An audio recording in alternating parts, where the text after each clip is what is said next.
All right, up next we have Libra, rising, and sun. For you guys, this Cancer full moon is happening along your 10th and 4th house axis. So, moon is in your 10th house, sun is in your 4th house. And I feel like you guys are coming into some kind of realization with having the sun in your 4th house, because typically the 4th house is the least visible in our chart, and it is a very emotional house where things kind of build up over time and construct us into who we are. And I feel like with the sun passing here through here, lighting it up, illuminating your emotional center, you're coming into some kind of realization. And I definitely feel like the universe or God or your spirit guides are trying to channel a message to you. I think that's honestly the case for everyone around this time. I think we are emotionally being pulled into a specific direction. Even more so for you guys, in terms of your kind of career and how that's going to unfold, or your future and your goals and the identity that you want to have, the difference that you want to make on the world. So I feel like you guys are coming into some realizations that will inform you of your own feelings about things, how maybe you've been processing some things, especially related to relationships and things from the past, and maybe tying some connections between current relationship dynamics and themes and patterns and things that have happened in the past. And somehow this illumination, this realization will inform or kind of change or alter or help you magnify the goal that you're moving towards, or your intention is becoming a little bit clearer as a result of receiving this information or self-awareness, self-reflection. One of the reasons I feel like it is an extremely self-reflective time is because many things. First of all, this moon is making a sextile to Jupiter in your 8th house. So the 8th house is where we kind of sort through those previous memories, and especially with the sun in the 4th house as well, trining Jupiter in the 8th. It's like we're kind of sorting through those past memories, and in particular, the things that were maybe somewhat traumatizing to us or were disquieting to our being. And so if there was something that upset you, upset your equilibrium as a child, you might see again, you might become aware of those themes with this sextile with Jupiter. It's like we're getting this wisdom from that planet.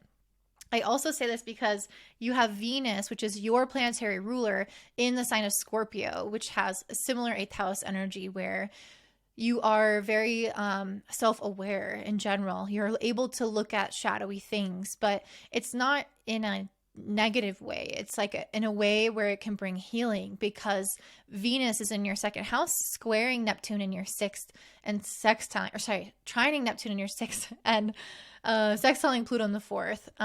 So I feel like a lot of what you're coming into realization is how worthy you are, how good of a person you are, what kind of value you bring to the table in your relationships.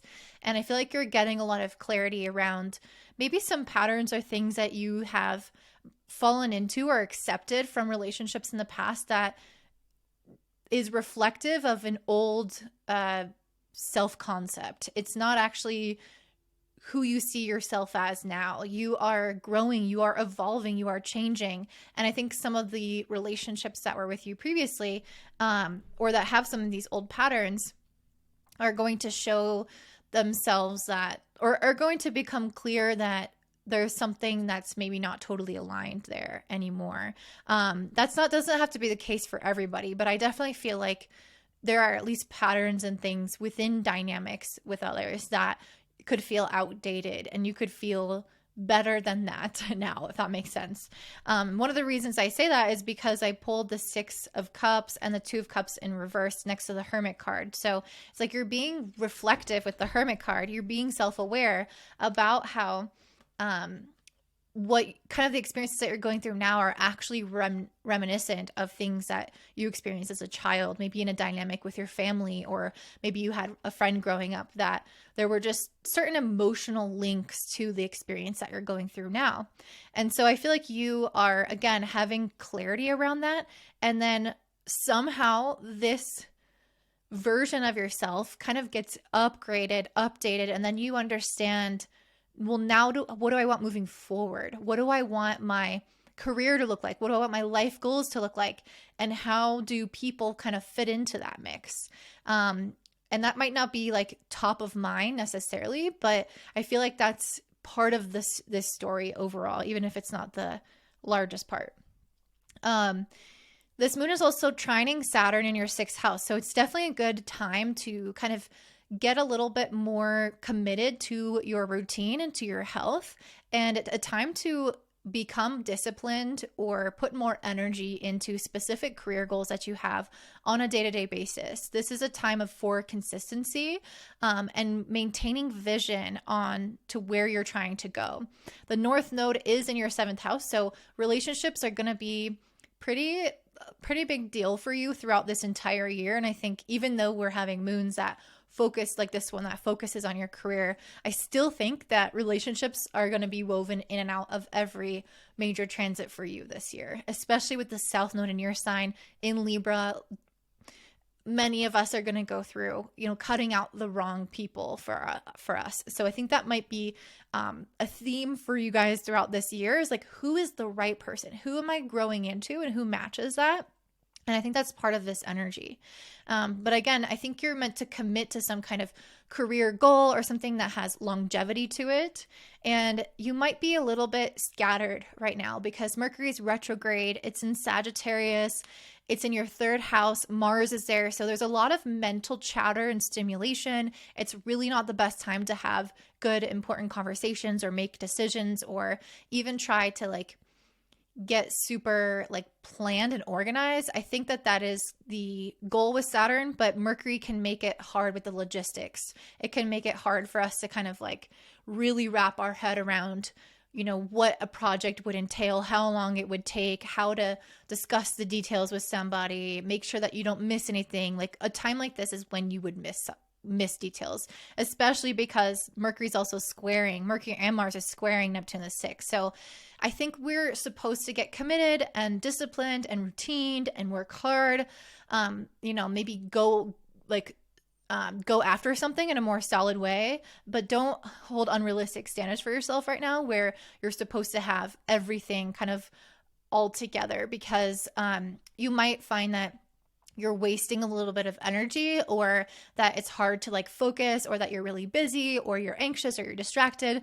And that is just part of the energy of this moon. So if you can have, the bigger goal to work hard towards something with the, grace of, hey, this is a weird time astrologically for our logical mind and our communication, and even our travel and paperwork, things like that can all be affected and kind of be confusing or not as effective. So if that's happening, don't worry. But this Mercury is also trining the North Node in the 7th house. So I still think that even though you might not have your full logical mind about you, you have your intuitive sense of what is the right thing to do in relationships. And I think that you will inherently know. So even though you might overthink it at times, you know what's best, you know what's right. And I think you're going to act on that. Ultimately, with Jupiter in your 8th house, sextiling Saturn in the 6th house, I think it's really trying to help you emotionally commit to your goals and move through any layers of shadows that could be getting in the way, especially things that have gone wrong in the past. If you have fears of those things coming up again, it's important to kind of push yourself to grow outside of those comfort zones and step into the unfamiliar again and not expect the worst. So this is really a time where I feel like you might even be coming out of the closet a little bit. And this is something that I think a full moon in the 10th house really does, is it brings us more publicity or visibility or notoriety. So I think that people are going to be very attracted to you. I think you're ending a cycle where you were maybe you were stuck in dysfunctional relationships and that was very distracting to you. Or maybe you were very busy working behind the scenes, kind of being somebody's number two. But I'm seeing that there's some energy of you guys stepping more into the limelight. And I think that this is going to kick off some longer standing cycle that you're going to feel in 2024, where you guys might, again, end some kind of previous cycle where you weren't being noticed, where you weren't being recognized, or where you weren't as social, or where you weren't putting yourself out there as much, especially when it concerns your work and your public reputation, your goals. I feel like you guys are going to be cherished now with the Six of Wands and then this fifth house card. I really feel like you guys are going to be cherished in particular for your innate gifts, the things that you naturally excel at, the things that just innately kind of set you apart from everybody else. And I think that you can really see that with Venus doesn't like to be in Scorpio, but it is getting this beautiful healing energy from Neptune and this strong support from Pluto. So I feel like you guys are kind of getting a little bit of an extra boost. And I'm looking forward to seeing how this full moon positively affects you guys and your career and your reputation. So that's what I'm seeing for you, Libra. Before you head off, I wanted to let you know 3 things. I have 2 2024 offerings. So I have a personalized forecast where we sit one-on-one and go through each month and look at everything that's super important for you, give you advice, kind of look at what's been going on in your life and how that's going to turn out next year. So if that interests you, that will be down below. I also have a Notion template where I list out all of the transits and their energies, so you can plan according to that. That's obviously not as personal, but that's still very significant. So if you're looking for something to guide you and you can't afford a full one-on-one reading, definitely grab that one if you have Notion. And then the last thing is I'm still looking to interview 10 different healers who are in the space of either mind or body healing, who want to use astrology for your clients to better help them kind of get down to the root cause of the issue and heal them faster. So if that sounds like you, I would love to interview you and in exchange for a 2024 forecast. So please email me if you're interested in that, contact@willowsbloom.com, and you can put healer interview in the subject. And I hope to see you guys there. If not, I will see you next week. Have a beautiful Christmas, and I love you guys so much. Bye.